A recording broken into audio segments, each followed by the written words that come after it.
الحمد لله الحمد لله حمدا كثيرا كما أمر ونشهد أن لا إله إلا الله وحده لا شريك له ونشهد أن سيدنا محمدا عبده ورسوله صلى الله على محمد وعلى آله وأصحابه ما اتصلت عين بنظر أوصيكم عباد الله وإياي أولا بتقوى الله وقال جل جلاله عظيما أعوذ بالله من الشيطان الرجيم بسم الله الرحمن الرحيم ولنبلونكم بشيء من الخوف والجوع ونقص من الأموال والأنفس والثمرات وبشر الصابرين صدق الله مولانا العلي العظيم وقال النبي صلى الله عليه وسلم أشد الناس بلاء الأنبياء ثم الأمثل فالأمثل صدق رسول الله صلى الله عليه وسلم அளவற்ற அல்லாஹ்வும் நிகரற்ற அன்புடையோனுமாகிய அல்லாஹ் ஜல்ல ஷானுஹு வ தஆலாவின் திருநாமத்தினால் இன்றைய குதுபா பிரசங்கத்தை ஆரம்பிக்கின்றோம். இந்த உலகத்திற்கு விடுதியாகவும் அருளாகவும் அனுப்பி வைக்கப்பட்ட எங்களுடைய நபி முஹம்மது முஸ்தபா ஸல்லல்லாஹு அலைஹி வஸல்லம் அவர்கள் மீது அவர்களின் வாழ்க்கை வழிமுறைகளை எடுத்து நடந்த சஹாபாக்கள், தாபிஊன்கள், தபா தாபிஈன்கள் மற்றும் கியாமத்துடைய நாள் வரும் வரையில் எவரவர்களெல்லாம் அவர்களின் வாழ்க்கை வழிமுறைகளை எடுத்து நடப்பார்களோ அப்படிப்பட்ட நல்லோர்கள் அனைவர்களின் மீதும் அல்லாஹ்வின் சாந்தியும் சமாதானமும் கபூலியத்தும் அருள்வார்கள். புனிதமான ஜுமாவுடைய பரதை நிறைவேற்ற வேண்டும், முழுமையான நன்மைகளை அடைந்து கொள்ள வேண்டும் என நல்ல நியத்துடன் நேர காலத்துடனே அல்லாஹ்வின் இல்லமா பள்ளிவாசலை நோக்கி வந்து அமைதியாக அமர்ந்திருக்கும் அல்லாஹ் ஸுப்ஹானஹு வ தஆலாவின் நல்லடியார்களே, எல்லா நிலையிலும் எல்லா விடயங்களிலும் அல்லாஹ் ஒருவனையே பயந்து நடந்து கொள்ள வேண்டும் என்று தக்வாவுடைய வசியத்தை முதலில் எனக்கும் அதை துயர்ந்து உங்களுக்கும் நான் ஞாபகப்படுத்திக் கொள்கிறேன். இன்றைய குத்பா பிரசங்கத்தை பொறுத்தவரையில் பல விஷயங்களை ஞாபகப்படுவது பொருத்தமாக இருந்தாலும் நேரம் காலத்தினுடைய தேவையை கருத்தில் கொண்டு மிக முக்கியமான தலையங்கம் இங்கு தெரிவிக்கப்பட்டிருக்கிறது. அதாவது உலகத்திற்கு ஏன் சோதனைகள் வருகின்றன, சோதனைகள் வரும் பொழுது நாம் செய்ய வேண்டிய கடமைகள் என்ன என்பதுதான் இந்த குத்பா பிரசங்கத்தின் சாரம்சமாக அமையப்போகிறது. திருமறை அல் குர்ஆன் சொல்லுகின்ற ஒரு செய்தியோடு இந்த தலையங்கத்துள் நுழைவது பொருத்தம் இருக்கிறது. அந்த அடிப்படையிலே உலகத்தில் ஏன் சோதனைகள் இறங்குகின்றன என்பதை அல் குர்ஆன் 3 வடிவத்தில் சொல்கிறது. 3 வகையான காரணங்கள் இருக்கின்றன. உலகத்தில் ஏன் சோதனைகள் வருகின்றன, ஏன் நான் சோதிக்கப்படுகிறேன், ஏன் அவருக்கு சோதனை, ஏன் அந்த ஊருக்கு சோதனை, ஏன் அந்த பலஸ்தீன் பூமி போன்ற அந்த நாட்டுக்கு சோதனை என்று ஒரு சிந்திக்கக்கூடும். அல் குர்ஆன் 3 விஷயங்களை சூசகமாகவும் வெளிப்படையாக சொல்லி தருகிறது. பார்ப்போம் இன்ஷா அல்லாஹ். முதலாவது அல் குர்ஆன் சொல்லுகின்ற ஒரு ஆயத்தை முதலாக பார்ப்பதானால், கொமெண்ட் என்ற அடிப்படை பொதுவாகவே அல்லாஹ் இந்த உலகத்தை சோதனை செய்வதற்காக படைத்தார். இவ்வளவுதான். இது நல்லவர் கெட்டவர், பெரியவர் சிறியவர், படித்தவர் பாமரர், ஓதியவர் ஓதாதவர், நல்லவர், எந்த வித்தியாசம் இல்லை. ஆண்கள் பெண்கள் சிறுவர் பெரியவர் எல்லோரையும் நாம் சோதிப்போம் அல் குர்ஆன் சொல்கிறது. இது சோதனைக்காகத்தான் ஒரு பரீட்சை களம். அல் குர்ஆன் அதை 5 காரணங்களை சொல்லி தருகிறது. உங்களை நிச்சயமாக நாம் சோதிப்போம், 5 வகையான வடிவங்களின் மூலம் சோதிப்போம். وَلَنَبْلُوَنَّكُمْ بِشَيْءٍ مِّنَ الْخَوْفِ وَالْجُوعِ وَنَقْصٍ مِّنَ الْأَمْوَالِ وَالْأَنفُسِ وَالثَّمَرَاتِ وَبَشِّرِ الصَّابِرِينَ. மேலும் நிச்சயமாக உங்களை நாம் சோதிப்போம். பயத்தை தந்து சோதிப்போம். வல்ஜூஇ பசி பட்டினி வறட்சியை தந்து நாம் சோதிப்போம். வநக்ஸு மினல் அம்வாலி பொருட்கள் குறைவை ஏற்படுத்தி நாம் சோதிப்போம். வல் அன்ஃபுஸி பல மரணங்களை உண்டு பண்ணுவோம், அதன் மூலம் சோதிப்போம். தமராத்தி உங்களுடைய பயிற்சிகளில் நஷ்டம் வரும், அதன் மூலமும் சோதிப்போம். இப்படி 5 வகையான வடிவத்தில் நிச்சயமாக உங்களை சோதிப்போம். இந்த வசனத்தை பேசுகின்ற அறிஞர்கள் சொல்லுகின்ற கருத்து, உங்களை நிச்சயமான சோதிப்போம். நீ பாவம் செய்த சோதிப்போம், நீ பிழை செய்த சோதிப்போம் என்பதல்ல. நீ பரீட்சை மண்டபத்தில் பரீட்சை எழுதி கொண்டிருக்கிறாய், நீ அடைய வேண்டிய பரீட்சையின் முடிவுகள் எப்படி அமையப் போகிறது என்பதை பரீட்சிப்பதற்காகத்தான் இந்த சோதனை. இது நல்லவர் கெட்டவன வித்தியாசம் இல்லை. மேலும் நபியே, நீர் அந்த பொறுமையாளர்களுக்கு நீர் நன்மாராயம் கூறுகிறாக. அந்த நல்ல மனிதர்கள், சிறந்த மனிதர்கள், அந்த பொறுமையாக செய்யக்கூடிய மனிதர்கள் என்ன செய்வார்கள் தெரியுமா? எந்த முசீபத்து, எந்த பிரச்சனை, கஷ்டம், துன்பம் எது நடந்தாலும் நாம் அல்லாஹுக்காக இருக்கிறோம், அந்த அல்லாஹ் பக்கமே திருப்பப்பட போகிறோம், அங்குதான் போய் சேரப்போகிறோம் என்று சொல்லி பொறுமை செய்வார்கள். அவர்கள் அல்லாஹுக்கு ஏற்ற மாட்டார்கள், அவருடைய மார்க்கத்துக்கு ஏற்ற மாட்டார்கள், நல்ல மனிதரை திட்ட மாட்டார்கள், பள்ளிவாசலுக்கு ஏற்ற மாட்டார்கள். அவர்கள் அல்லாஹ் இது தந்தது என்று பொருந்திக் கொள்வார்கள். காரணம், அவருக்கு தெரியும் இது எக்ஸாம் எழுதி கொண்டிருக்கிறோம், ஒரு பரீட்சை மண்டபம் நடைபெற்றுக் கொண்டிருக்கிறது, அதனுடைய பெருபெயரு யாருக்கு அதிகூடியது என்பதை பரீட்சிக்க அல்லாஹ் எனக்கு இந்த சோதனையை தந்தார் என்று எழுதிக் கொள்வார்கள். இது அல்லாஹ் சொல்லுகின்ற முதலாவது ஒரு செய்தி. அதாவது சோதனை என்பது பொதுவாக வரும், சோதிப்பதற்காக வரும். அந்த சோதனையின் முடிவில் 2 வகையான மனிதர்கள் வெளிப்படுவார்கள். பார்ப்போம். ஒருவர் யார் தெரியுமா? அவர் பொறுமை செய்வார்கள், அல்லாஹை சந்தோஷப்படுத்துவார்கள், அல்லாஹ்வுடைய கலாக்களை ஏற்றுக்கொள்வார்கள். அதன் போது அவர்களுக்கு 2 பாக்கியம் கிடைக்கும். அல்குர்ஆன் சொல்கிறது பாருங்க. அல்லதீன இதா அஸாபத்துஹும் முஸீபா قالوا إنا لله وإنا إليه راجعون. அந்த பொறுமை செய்கின்ற மனிதர்கள், இதா அஸாபத்துஹும் முஸீபத்துன், அவர்களுக்கு என்ன பிரச்சனை வந்தால், மூத்து வந்தால் மட்டுமல்ல, இன்னா லில்லாஹி வ இன்னா இலைஹி ராஜிஊன் சொல்லுவார்கள். கரண்ட் போனாலும் இன்னா லில்லாஹி வ இன்னா ராஜிஊன், தண்ணி கட் பண்ணப்பட்டாலும் இன்னா லில்லாஹி வ இன்னா ராஜிஊன், நஷ்டம் வந்தாலும் இன்னா லில்லாஹி வ இன்னா ராஜிஊன், ஒரு மூத்தாயினாலும் இன்னா லில்லாஹி வ இன்னா இலைஹி ராஜிஊன். இதற்கு அர்த்தம் இன்னா லில்லாஹி, நிச்சயமாக நாம் அல்லாஹுக்காகவே இருக்கிறோம், வைன்னா மேலும் நிச்சயமாக நாங்கள் இலைஹி ராஜிஊன, அவன் பக்கம்தான் திரும்புவோம் என்ற கருத்துத்தான் அந்த வசனத்தில் இருக்கிறது. எனவே இதை சொன்ன அல்லாஹ் இந்த பரீட்சையில் வெற்றி பெற்று நல்ல பெருபேரை அடைந்தார் அவர்களுக்கு 2 கூலி கிடைக்கும். அதை பார்ப்போம். உலாயிக அலைஹிம் ஸலவாத்தும் மிர் ரப்பிஹிம் வ ரஹ்மா வ உலாயிக ஹுமுல் முஹ்ததூன். அந்த பரீட்சையில் வெற்றி பெறுபவர்களுக்கு ஸலவாத்தும் மிர் ரப்பிஹிம், அவர்களது இரட்சகனின் புறத்திலிருந்து மன்னிப்பு கிடைக்கும், பாவ மன்னிப்பு கிடைக்கும், பரிசுத்தமாக்கப்படுவார், அவருக்கு மன்னிப்பு வழங்கப்படும், பாவத்திலிருந்து பொலிஷ் பண்ணப்பட்ட நல்ல மனிதராக மாறுவார். வரஹ்மத்துன், மேலும் அவர்களுக்கு அருளும் கிடைக்கும், பாவ மன்னிப்பும் கிடைத்து அல்லாஹ்வுடைய அருளும் கிடைத்தால் வேறு என்ன தேவை? சுப்ஹானல்லாஹ். வஉலாயிக ஹுமுல் முஹ்ததூன், மேலும் அவர்கள்தான் நேர்வழி பெற்றவர்கள் என்று திருமறை அல்குர்ஆன் இங்கு சோதனை என்பது நல்லவர் கெட்டவர் என்பதல்ல, பொதுவாக வரும் என்பதை இந்த வசனம் சொல்கிறது. இது இன்னும் ஒரு வசனம் இருக்கிறது, அதை பார்ப்போம். அது என்ன தெரியுமா? உலகத்தில் சோதனை வரும், ஏன் வரும் தெரியுமா? அது கெட்டவருக்காக வரும். அதை பார்ப்போம். ظهر الفساد في البر والبحر بما كسبت أيدي الناس ليذيقهم بعض الذي عملوا لعلهم يرجعون. குழப்பங்கள், நஷ்டங்கள், கஷ்டங்கள், பிரச்சனைகள், சோதனைகள், அழிவுகள் சுப்ஹானல்லாஹ் வெளிப்படும். பர்ரி வல் பஹரி, கடலிலும் தரையிலும் பல கோணங்களில் வரும், பல டிசைன்களில் வரும். சுப்ஹானல்லாஹ்.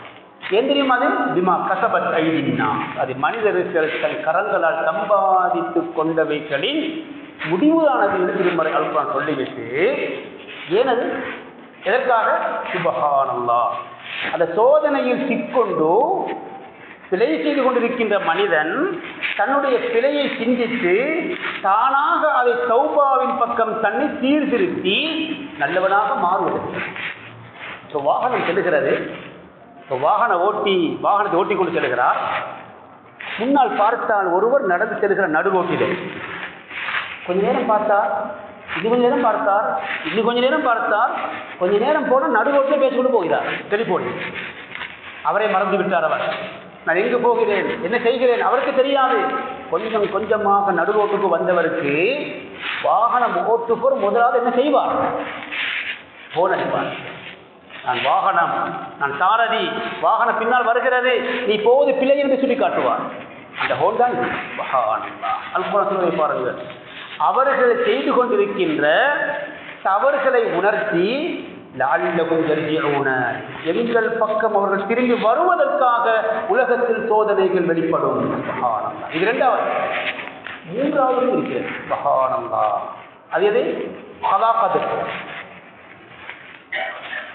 வானங்களையும் பூமியையும் படைப்பதற்கு 50,000 வருஷங்களுக்கு முன்பதாகவே இந்த உலகத்தில் நடக்கக்கூடியவைகளை அல்லாஹ் எழுதிவிட்டான் சொன்னார்கள் முஹம்மது ரசூல் ஸல்லல்லாஹு அலைஹி வஸல்லம்.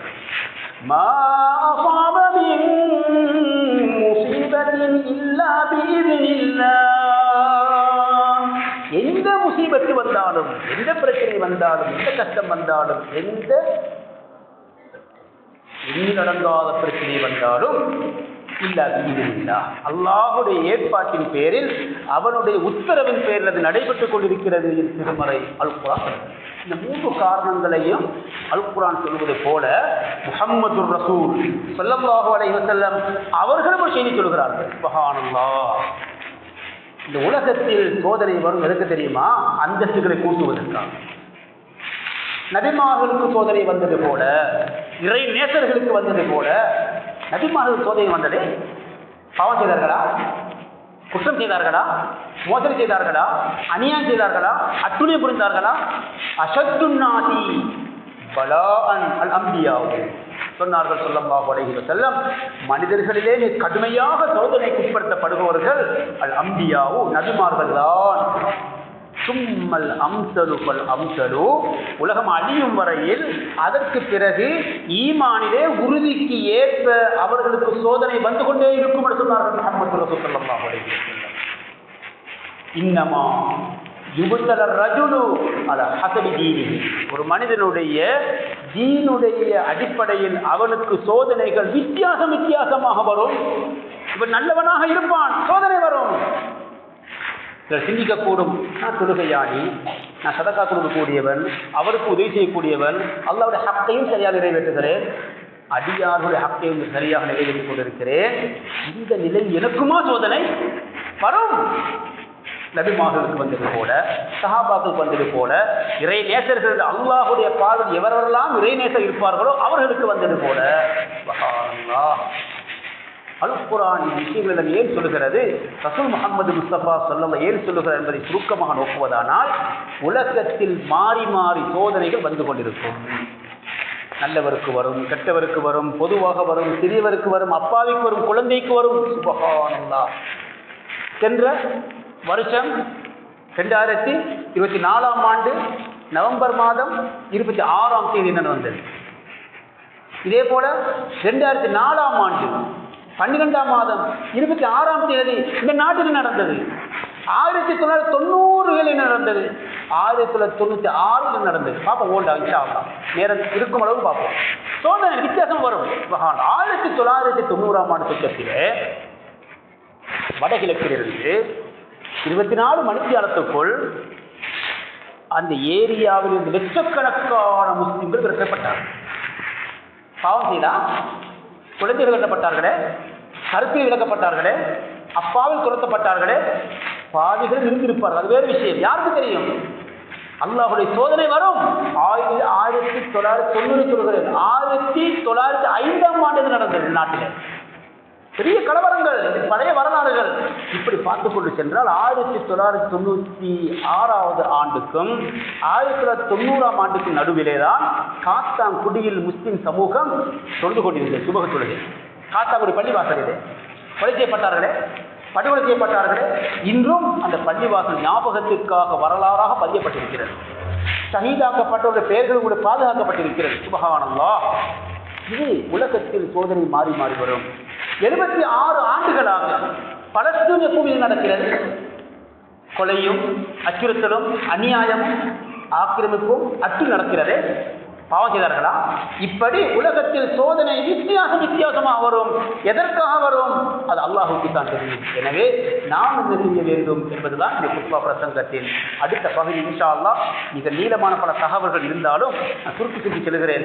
இப்படி 2009ஆம் ஆண்டு சிக்குன்குன்யா நோன்பை பற்றி பேசிக் கொண்டிருந்த நோய், பயங்கரமான நோய் கேள்விப்பட்டோம். இதே போல வெள்ளை வேலை பற்றி பேசிக் கொண்டிருந்தோம். மறந்து இருக்கும் சில நேரம்.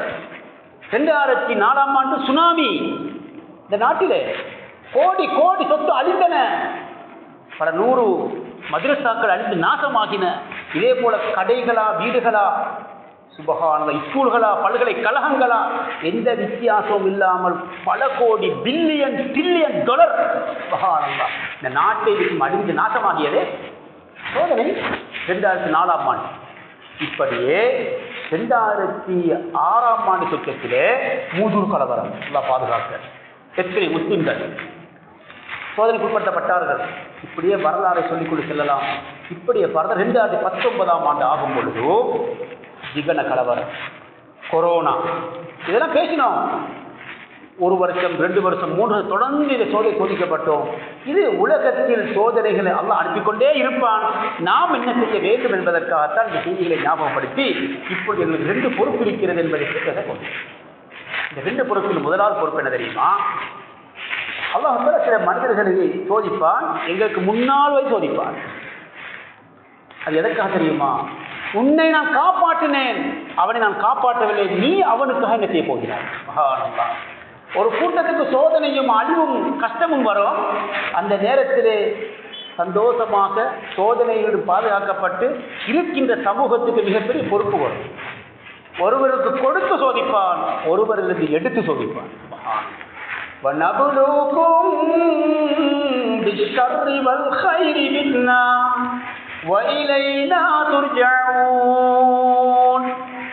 வநபுலுகும், உங்களை சோதிப்போம், பிஷ்ஷர்ரி, கஷ்டத்தை தந்து, ஷர்ரை தந்து, கெடுதியை தந்து, வல் கைரி, நலவை தந்து, சுகத்தை தந்து, செழிப்பை தந்து, சந்தோஷத்தை தந்து, கஷ்டம் இல்லாமலாக்கி, 2 வகையும் சோதிப்போம். 2 சோதனை தான். கொடுத்தும் சோதிப்போம், எடுத்தும் சோதிப்போம். வஇலைனா துர்ஜஊன, கடைசியில் எங்களின் பக்கம் நீங்கள் மீட்கப்பட போகிறீர்கள் என்று திருமறை அல் குர்ஆன் சோதிக்கிறது.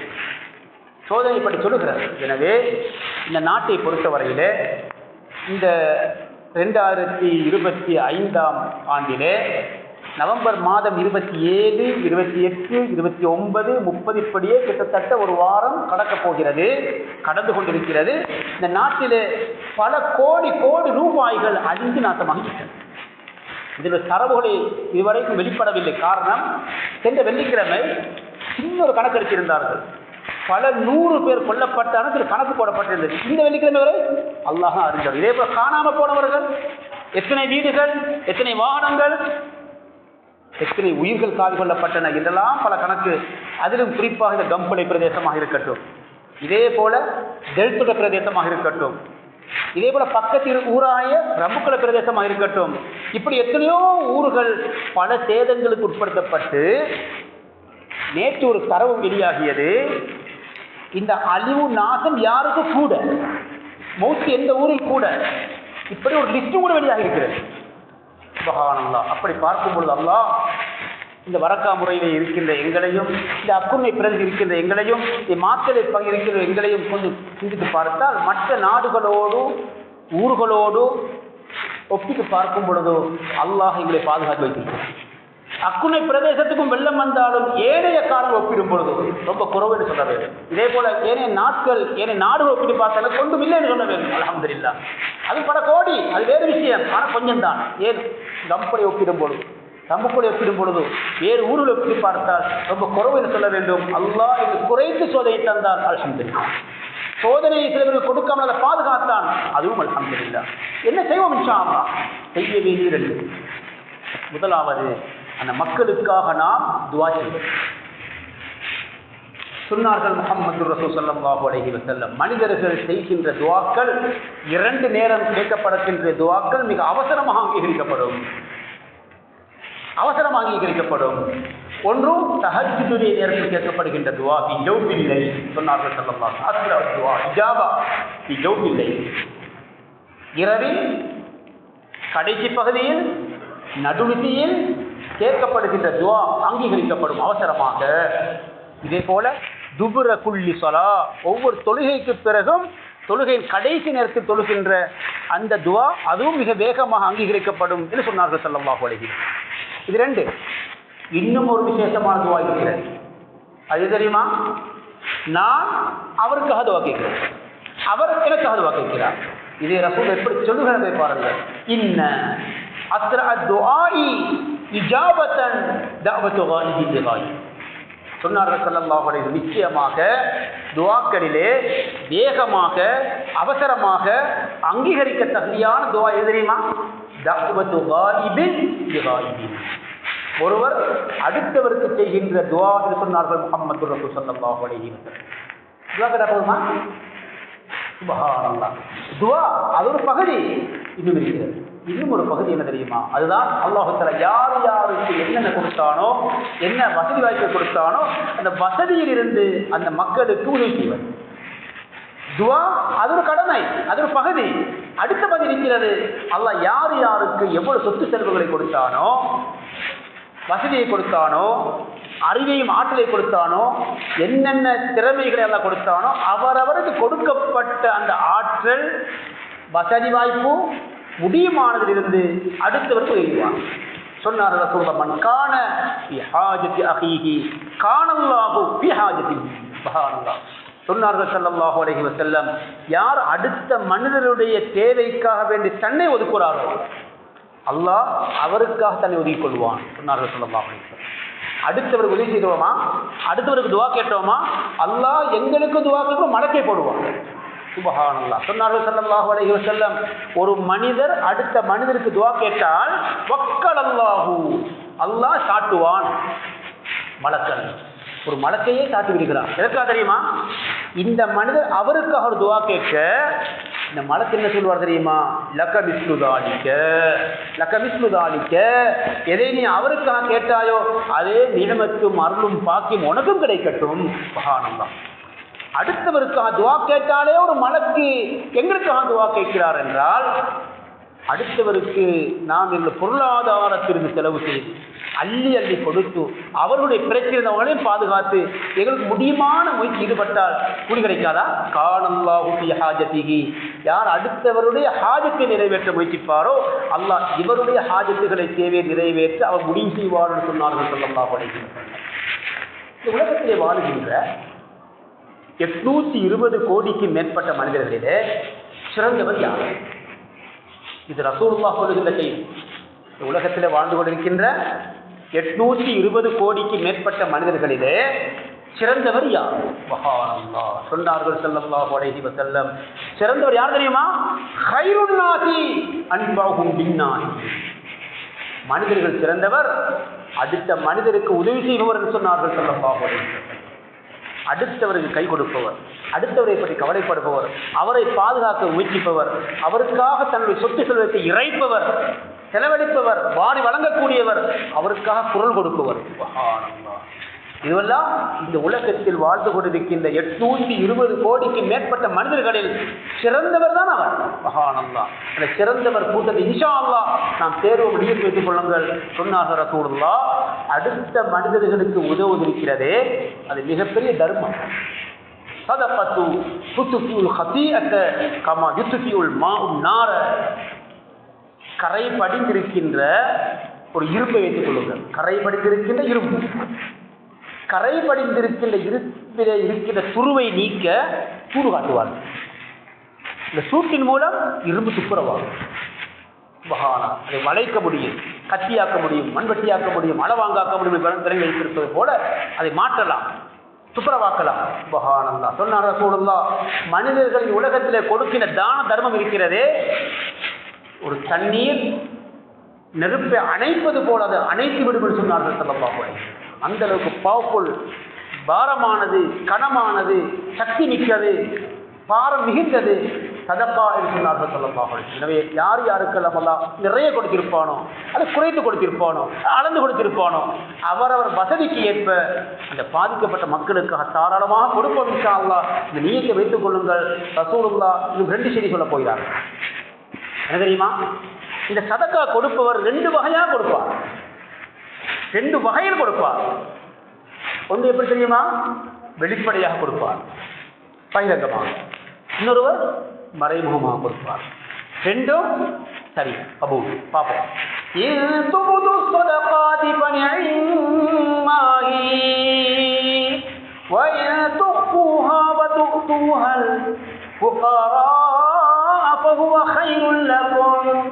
وَيُكَفِّرُ عَنكُم مِّن سَيِّئَاتِكُمْ. 2 வகை. இன் துபுது ஸதகாத்தி பனிஇமாஹி. நீங்கள் கொடுக்கின்ற தர்மத்தை வெளிப்படையாக நீங்கள் கொடுத்தாலும் பனிஇமாஹி அது சிறந்தது. வைதுஹா அதை மறைத்து பத்துகள் புகரா அது தேவையுள்ள மக்களுக்கு கொடுக்கிறீர்களா? பகுவ கையுள்ளக்கும் அதுவும் உங்களுக்கு சிறந்தது.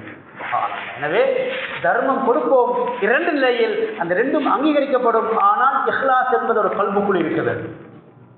அடுத்த உற்சாகப்படுத்த வெளிப்படையான தர்மம்.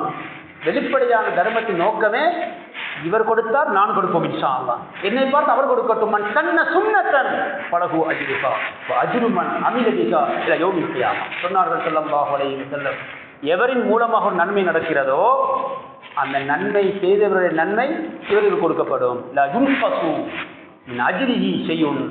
அதற்காக இவருக்கு குறைய மாட்டாது, சரிசமனாக கொடுக்கப்படும். ஒரு நன்மைக்கு காரண கர்த்தாவாக நான் ஆகினால் என் மூலமாக யாரெல்லாம் செய்வார்களோ அந்த கூலி எனக்கு வழங்கப்படும். இப்படி உங்களை சதக்காக்கள் மூலம் யார் யாரெல்லாம் சதக்கா கொடுப்பார்களோ அதற்கு எங்களுக்கு பகிரங்க தர்மம் காரணமாக இருக்குமானால் அதனுடைய நன்மை அத்தனை பேருக்கும் கொடுப்பதை போல குறிப்பாக இவருக்கு கிடைக்கும் என்று சொன்னார்கள் ஸல்லல்லாஹு அலைஹி வஸல்லம். எனவே 2 வகையான முறையிலும் தர்மம் கொடுக்கலாம். ரஜுலுன் தஸத்தக பி ஸதகத்தின் ஃபஅஹ்ஃபாஹா. 7 வகையான மனிதர்கள் இன்ஷா அல்லாஹ் மறுமையுடைய நாளையிலே அல்லாஹுடைய அரிசிக்கு கீழே இருப்பார்கள். 7 வகையான மனிதர்கள் அல்லாஹுடைய அரிசிக்கு கீழே இருப்பார்கள். அந்த 7 பேரில் ஒரு மனிதரை ரசூல் சொன்னார்கள், ரஜுலுன் அவர் இருப்பார்,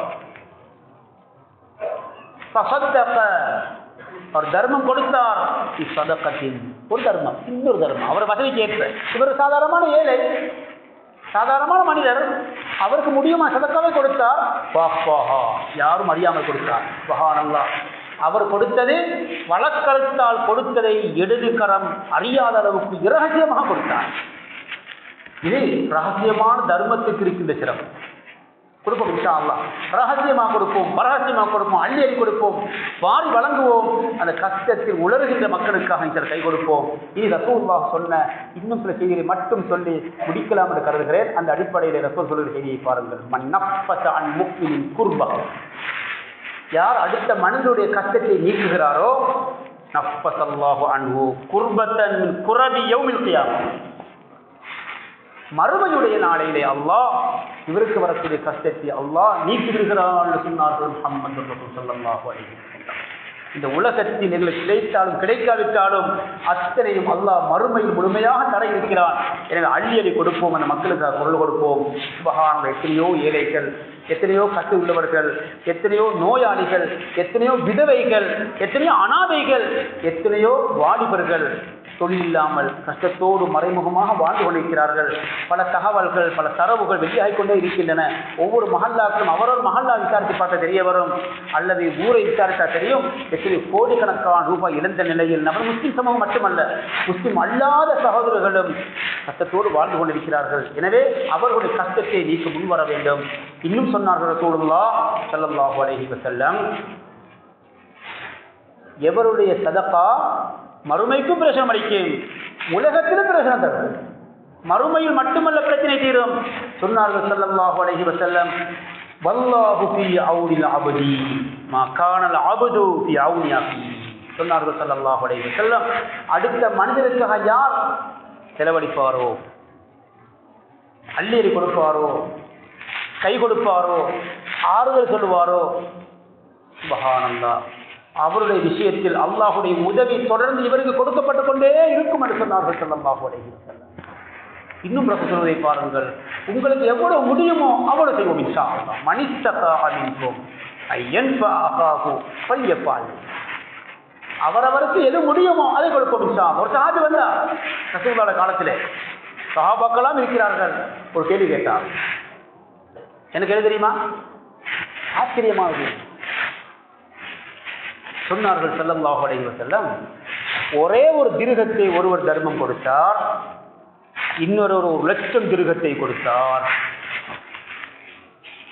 ஒருவர் ஒரு திர்ஹத்தை கொடுத்தார், இன்னொரு ஒரு லட்சத்தை கொடுத்தார்.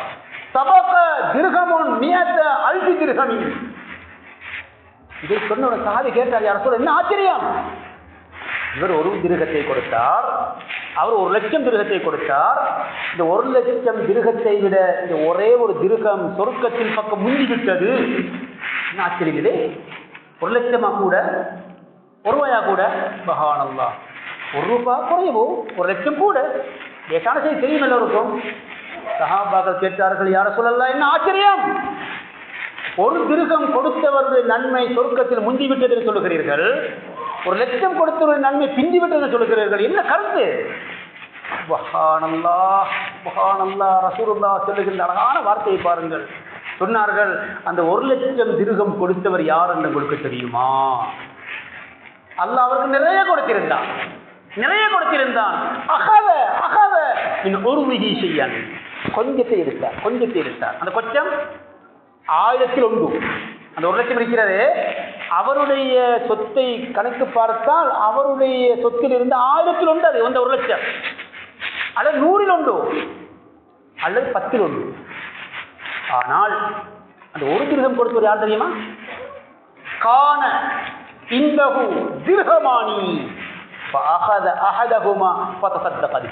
சொன்னார்கள் ஸல்லல்லாஹு அலைஹி வஸல்லம், அந்த ஒரு திர்ஹத்தை கொடுத்தவர் யார் தெரியுமா? அவரிடம் இருந்ததே 2 திர்ஹம். அந்த 2 திர்ஹத்தில் அரைவாசி எடுத்தார், கொடுத்தார். இஹிதாசார் அடிப்படையில் இவர் அரைவாசத்தை கொடுத்தார், அவர் 1001 கொடுத்தார். யார் சிறந்தவர்? சுப்ஹானல்லாஹ். எனவே அல்லாஹ் யார் யாருக்கு எவ்வளவு கொடுப்பானோ அள்ளி கொடுப்போம் இன்ஷா அல்லாஹ், நிறைய கொடுப்போம் இன்ஷா அல்லாஹ், சந்தோஷமாக கொடுப்போம் இன்ஷா அல்லாஹ். இந்த கஷ்டத்தை உணர்ந்து கொண்டிருக்கிற மக்களுக்காக கை கொடுப்போம். அந்த பிரச்சனைகள் மாட்டிக்கொண்டிருக்கின்ற மக்களுடைய துஆக்களுக்கு நாம் ஆளாகுவோம் இன்ஷா அல்லாஹ். இனி அல் குர்ஆன் சொல்லுகின்ற எச்சரிக்கையையும் ரசூலுல்லாஹ் சொல்லுகிற ஒரு எச்சரிக்கையையும் மட்டும் சொல்லி முடிக்கலாம் என்று கருத்து. அது என்ன தெரியுமா? அல் குர்ஆன் படிக்கிறார், உங்களில் யாராவது அல்லாஹ் தனக்கு தன் சொத்து செல்வத்திலிருந்து அல்லாஹுடைய பால் செலவழிக்க கர்மித்தனம் செய்கிறீர்களோ, அவருடைய விஷயத்தில் அல்லாஹும் கர்மித்தனம் செய்வான், அல்லாஹும் அதற்குரிய தண்டனையை கொடுப்பான். அவருடைய கர்மித்தனம் இருக்கிறதே அவருக்குத்தான் நஷ்டம். وَمَن يَبْخَلْ فَإِنَّمَا يَبْخَلُ عَن نَّفْسِهِ. وَمَن يَبْخَلْ, யார் கர்மித்தனம் செய்வார்கள், அல்லாஹ் கொடுத்த சொத்திலிருந்து கொடுக்காமல் தான் மட்டும் வாழ்கிறார்கள், அடுத்தவரை வாழ வைக்கவில்லையோ, தான் மட்டும் வாழ்ந்தால் போதும், நான் மட்டும் சந்தோஷம் இருந்தால் போதும், அடுத்தவனுக்கு என்ன நடந்தாலும் எனக்கு பிரச்சனை இல்லை என்று கணக்கில்லாம் இருந்தாயா? எபுகலு அன் நஃப்ஸிஹி, தனக்குத்தான் அவர் கருமித்தனம் செய்து கொள்கிறார். இது எந்த நஷ்டமும் அல்லாஹ்வுக்கு இல்லை, அல்லாஹ் பார்த்துக் கொள்வார். அடுத்த பாருங்க. சரி, இதை ரசூலுல்லாஹ் விளங்கப்படுத்தி பாருங்க. மல்லா யர்ஹமு லா யுர்ஹமு. யார் அடுத்தவர் மீது இரக்கம் காட்டவில்லையோ அல்லாஹும் இவர் மீது இரக்கம் காட்டவே மாட்டான்னு சொன்னார்கள் ஸல்லல்லாஹு அலைஹி வஸல்லம். அப்படியானால் அடுத்தவர் மீது இரக்கப்பட்டு அவருக்காக கை கொடுத்து அவரை பாதுகாத்து அவரை முடியுமான அளவு காப்பாற்றி பழைய நிலைக்கு அடுத்தவரை கொண்டு வர இவர் இரக்கம் வர வேண்டும். இந்த இரக்கம் எவருக்கு வரவில்லையோ அல்லாஹுடைய இரக்கம் அவருக்கு வராது சொன்னார்கள் முஹம்மது ரசூல் ஸல்லல்லாஹு அலைஹி வஸல்லம். இதைவிட ஒரு கடுமையான எச்சரிக்கையை பார்ப்போம். சொன்னார்கள் ஸல்லல்லாஹு அலைஹி வஸல்லம், ஒரு மனிதர் இரவிலே தூங்குகிறார், சந்தோஷமாக சாப்பிட்டார், வயிறு நிறைய சாப்பிட்டார், தூங்கிக் கொண்டிருக்கிறார். பக்கத்து வீட்டிலே ஒரு குழந்தை, ஒரு அனாதை, ஒரு விதவை அழுது கொண்டிருக்கிறது, பசியின் காரணமாக அழுது கொண்டிருக்கிறது. ஸல்லல்லாஹு சொல்வதை பாருங்கள், மா ஆமனபி, அப்படிப்பட்ட ஒரு மனிதன் மூமினா, அவன் முஸ்லிமா, அவன் ஈமான் இருக்கிறதா? அவன் ஈமான் இல்லாதவன், பரிபூர்ணமான ஈமான் இல்லாதவன் அவன் என்று சொல்வதை பாருங்கள். மா ஆமனபி, என்னை கொண்டு ஈமான் கொண்டவனாக ஆக முடியாது. மன் பாத்த ஷபஆன வஜாருஹு ஜாஇஉன் இலா ஜம்பி. சுப்ஹானல்லாஹ். சொன்னார் ஸல்லல்லாஹு அலைஹி வஸல்லம், பக்கத்து வீட்டான் பசியோடு தாகித்து அழுது கொண்டிருக்கும் நிலையில் வயிறு புடைக்க சாப்பிட்டு நிம்மதியாக தூங்கிக் கொண்டிருக்கின்ற மனிதன் ஒரு உண்மையான மூமினாக இருக்க முடியாது என்று முஹம்மது ரசூல் ஸல்லல்லாஹு அலைஹி வஸல்லம் சொன்னார். இது எச்சரிக்கை, அல்லாஹ் தஆலா பாதுகாக்கும். எனவே இந்த குத்துபா பிரசங்கத்தில் 3 விஷயங்கள் ஞாபகப்படுத்தப்பட்டன. அதை மீண்டும் ஒரு முறை ஞாபகப்படுத்தி இந்த குத்துபா பிரசங்கத்தை முடிக்கலாம் என்ற கருத்துக்களின் அந்த அடிப்படையில் முதலாவது சொல்லப்பட்ட செய்திகள் தெரியுமா? உலகத்திற்கு ஏன் சோதனைகள் வருகின்றன, உலகத்துக்கு ஏன் சோதனைகள் வருகின்றன என்று முதலாக சொல்லப்பட்டது. அதில் 3 விஷயங்கள் சொல்லப்பட்டது. குறிப்பாக ஒன்று, பொதுவாக சோதனை வரும், அது பரீட்சைக்காக. இரண்டாவது சோதனை சொல்லப்பட்டது, அது அல்லாஹ் தஆலா மனிதன் பாவங்கள் செய்து கொண்டிருக்கும் பொழுதோ அந்த பாவத்தை அவனுக்கு உணர்த்தி ஒரு வாகன சாரதர் ஹோன் அடித்து ஒருவனை காப்பாற்றுவது போல ஒரு நரகத்துக்கு போய் சென்று விடாமல் தௌபா செய்து நல்லவனாக ஆகுவதற்காக அவனுக்கு ஒரு சோதனையை அல்லாஹ் கொடுப்பான். அது எதற்கு? அவரை திருத்துவதற்காக. இரண்டாவது. மூன்றாவது சொன்னோம், அதுதான் கலா கதிர், 50,000 வருஷங்களுக்கு முன்பது. அப்படி என்றால் வானங்களையும் பூமியையும் படைப்பதற்கு 50,000 வருஷங்களுக்கு முன்பதாகவே அல்லாஹ் முடிவு செய்த கலா கதிர் நடந்து கொண்டே இருக்கும். அது கலா கதிர். அவ்வளவுதான். இது 3. 4வது ஞாபகப்படுத்தப்பட்டது, நபிமார்களுக்கு சோதனை வந்தது. அதற்கு அடுத்தடுத்த ஈமான்தாரிகள் அந்த ஈமானுக்கு ஏற்ப சோதனை செய்யப்படுவார்கள். அது அவர் அந்தத்தை கூட்டுவதற்காக சொல்லப்படும். இந்த விஷயத்தை ஞாபகப்படுத்தி இரண்டாவது பகுதியிலே நாம் என்ன செய்ய வேண்டும்? 2 விஷயம் செய்ய வேண்டும். முதலாவது துவா, அந்த மக்களுக்கு துவா கேட்பது, அவர்கள் காப்பாற்ற வேண்டும், அவர்கள் ஆபத்து குறைய வேண்டும், ஆபத்து சிக்கியவர்களை இன்னும் காப்பாற்றிக் கொள்ளட்டும் என்ற அடிப்படை துவா கேட்பதோடு, இரண்டாவது அல்லாஹ் எங்களுக்கு தந்திருக்கின்ற சொத்து செல்வத்திலிருந்து, அல்லாஹ் தந்திருக்கின்ற நியமத அருள்களிலிருந்து அடுத்தவருக்கு எவ்வளவு கொடுக்க முடியுமோ அந்த கொடுக்க வேண்டும் என்று சொல்லப்பட்டது. இரண்டாவது. 3வது சொல்லப்பட்ட செய்திகள் தெரியுமா? கொடுத்தால் என்ன கிடைக்கும், கொடுக்காமல் இருந்தால் என்ன நடக்கும் என்று சொல்லப்பட்டது. நல்லதை கேட்டு நல்லதை செய்த நல்லவர்களாக நம் அனைவரும் ரப்பே எங்கள் குற்றம் குறைகளை மன்னிப்பாயாக, நல்லவர்களாக வாழ வைப்பாயாக, நல்ல நிலையில் மரணிக்க வைப்பாயாக, களிமாவோடு வாழ்ந்து களிமாவோடு மரணித்து மேலான ஜன்னத்தில் பிரதோஷனை பார்க்க தந்துருவாயாக. அல்லாஹ் உலகத்திலும் சோதனைகள் ஆங்காங்கே வந்து கொண்டிருக்கின்றன. பல டிசைன்கள் வந்து கொண்டிருக்கிறது. அல்லாஹ் அனர்த்தம் என்று கேள்விப்படுகிறோம், வெள்ளம் என்று கேள்விப்படுகிறோம், மண் சரிவு என்று கேள்விப்படுகிறோம், இடி என்று கேள்விப்படுகிறோம், மின்னல் என்று கேள்விப்படுகிறோம், கொலை அச்சுறுத்தல் என்று கேள்விப்படுகிறோம். படி பல வகையான முறை இந்த உலகத்தில் நீ சோதனை இறங்கிக் கொண்டிருக்கிறாய். அல்லாஹ் உனக்குத்தான் தெரியும் நீ எதற்காக இறங்குகிறாய் என்று. அல்லாஹ் எங்களை இந்த சோதனைகளிலிருந்து பாதுகாக்க, யாரெல்லாம் அந்த சோதனைகள் பாதிக்கப்பட்டிருக்கிறார்களோ அவர்களுக்கு நீ கூடிய சீக்கிரம் விடுதலை கொடுத்திருவாய். குறிப்பாக பலஸ்தீன மண்ணிலே கொலை செய்யப்படக்கூடிய அநீதி இழைக்கப்படுகின்ற மக்களுக்கு வீழ்ச்சியாக கூடிய சீக்கிரம் அந்த பலஸ்தீன மக்களுக்கு சுதந்திரமான ஒரு பலஸ்தீன பூமியை கொடுத்திருவாய். பலர் பேசுகிறார்கள் யா அல்லாஹ், பலர் வாதாடுகிறார்கள் யா அல்லாஹ், பலர் பல தியாகங்கள் செய்து கொண்டிருக்கிறார்கள் யா. இந்த பலஸ்தீன பூமிக்கான குரல்கள் கொடுக்கப்படுகின்றன யா அல்லாஹ். சுமார் 76 வருஷங்களாக கொலைகளையும் அநியாயங்களையும் அட்டூழியங்களையும் ஆக்கிரமிப்பை பற்றி கேட்டுக்கொண்டிருக்கிறோம் யா அல்லாஹ். அழுகுரல்களை கேட்டுக்கொண்டிருக்கிறோம் யா அல்லாஹ். அனாதைகளை பற்றி கேள்விப்படுகிறோம் யா அல்லாஹ். விதவைகளை பற்றி கேள்விப்படுகிறோம் யா அல்லாஹ்.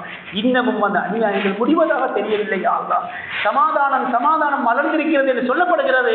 ஆனால் அநியாயம் தொடர்ந்து நடந்து கொண்டுதான் இருக்கின்றன யா அல்லாஹ். எனவே அந்த மக்களுக்கு நீ ஒரு சுதந்திரமான பூமியை கொடுப்பாயா, இன்பத்தை கொடுத்துருவாயா, அந்தத்தை கொடுத்துருவாயா.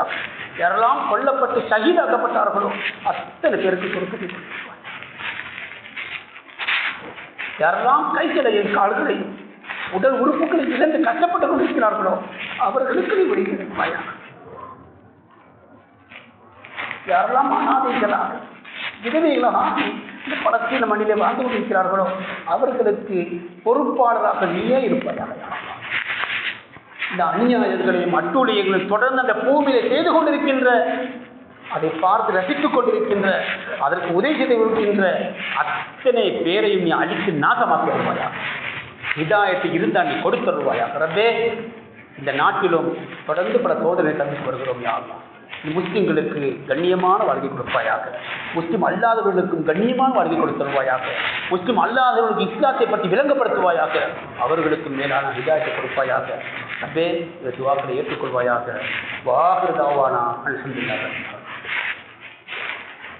அல்ஹம்துலில்லாஹ் அல்ஹம்துலில்லாஹ் நஹ்மதுஹு வ நஸ்தஈனுஹு வ நஸ்தக்ஃபிருஹு வ நு'மினு பிஹி வ நதவக்கலு அலைஹி ونصلي ونسلم على محمد صلى الله على محمد وعلى آله وأصحابه ما اتصلت عين بنظر. أوصيكم عباد الله وإياي أولا بتقوى الله. وقال جل جلاله عظيما: أعوذ بالله من الشيطان الرجيم. بسم الله الرحمن الرحيم. إنا جعلنا ما على الأرض زينة لها لنبلوهم أيهم أحسن عملا. بارك الله لنا ولكم بالقرآن العظيم ونفعنا وإياكم بالآيات والذكر الحكيم.